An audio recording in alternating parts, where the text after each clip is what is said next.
할렐루야. 오늘은 11월 10일 열왕기하 23장, 히브리서 5장, 요엘 2장, 시편 142편 말씀입니다. 열왕기 23장은 요시야의 개혁 이야기예요.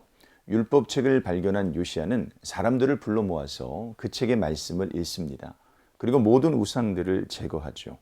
성전 안에 있는 가증한 것들도 모조리 치워버리고 각종 미신적인 문화도 다 없애버립니다. 특히 여로보암이 베델에 세운 제단과 산당도 헐어버리죠. 그리고 율법책에 기록된 대로 유월절을 지킵니다.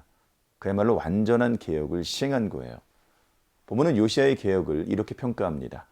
요시야와 같이 마음을 다하여 뜻을 다하며 힘을 다하여 모세의 모든 율법을 따라 여호와께로 돌이킨 왕은 요시야 전에도 없었고 후에도 그와 같은 자가 없었더라. 그러나 므낫세 탓에 타오른 하나님의 진노를 모두 잠재울 수는 없었습니다. 요시야는 애국과의 전투에서 사망하고요. 그 뒤를 이어 여호아스 그리고 여호아김이 왕이 됩니다. 여호아스와 여호아김은 모두 여호와 보시기에 악한 왕이었어요. 보면은 유다 가운데 우상 문화가 얼마나 팽배한지를 보여주고 있어요. 요시야가 시행한 개혁을 보면 정말 놀라울 정도입니다. 우상 문화가 없는 곳이 없었어요. 뿌리까지 우상에 젖어 있었습니다. 말씀에 비추어 우상을 찾아내야 됩니다. 나도 모르게 행하고 있었던 그 우상 숭배를 발견해야 되죠. 우상을 부수는 일은 우리가 한평생 감당해야 되는 신앙 생활입니다. 히브리서 5장은 대제사장의 자격을 말해요. 대제사장은 중보자입니다. 특히 그가 무식하고 미혹된 자를 능히 용납할 수 있는 것은 자신도 연약하기 때문이죠. 그래서 백성뿐만 아니라 자신을 위해서도 속죄제를 드려야 했습니다.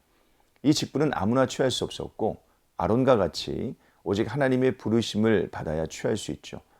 예수 그리스도도 부르심을 받은 대제사장입니다. 그러나 예수님은 아론보다 뛰어나십니다. 그분은 멜기세덱의 반차를 따르는 제사장이시기 때문입니다. 그분은 스스로 고난을 받으셔서 온전하게 되심으로 영원한 구원의 근거가 되셨습니다. 우리는 이 교리를 열심히 공부해야 되고요. 믿음의 초보에 머물지 않고 더 깊은 교리를 공부해야 됩니다. 모든 성도는 단단한 음식을 먹을 수 있는 장성한 자를 목표로 삼아야 되는 겁니다. 요에서 2장은 재난 속에서 하나님께로 돌아올 것을 요구해요. 메뚜기 때는 여호와의 날을 경고합니다. 여호와의 날에는 더욱 큰 재앙과 심판이 있을 것입니다. 그러므로 미리 경고를 받고 하나님께로 돌이켜야 되죠. 너희는 이제라도 금식하고 울며 애통하고 마음을 다하여 내게로 돌아오라. 본문은 경고만 하지 않습니다. 하나님의 성품도 가르쳐요. 하나님은 은혜로우시며 자비로우시며 노하기를 더디하시며 인애가 크십니다. 우리가 돌이켜 하나님을 찾으면 하나님도 뜻을 돌이켜 재앙을 내리지 않으실 것입니다. 우리를 복되고 풍요롭게 하실 것이죠. 본문은 하나님의 영이 모든 사람들에게 부어지는 때를 예고하며 끝납니다. 그날에 여호와의 이름을 부르는 자는 누구든지 구원을 받을 것입니다. 그날은 우리의 대제사장이신 예수 그리스도께서 오시는 날입니다. 시편 142편은 아무것도 없는 상황에서 하나님께 호소하는 기도입니다. 다윗이 절망 속에서 이렇게 외쳐요. 오른쪽을 살펴보소서. 나를 아는 이도 없고 나의 피난처도 없고 내 영혼을 돌보는 이도 없나이다. 그럴 때가 있어요. 사람도 없고 돈도 없고 또 숨을 곳도 없을 때가 있습니다. 그러나 그때에도 하나님은 우리와 함께 하십니다. 가장 외로운 순간에 하나님을 찾으시길 바랍니다. 하나님께서 만나 주실 것입니다.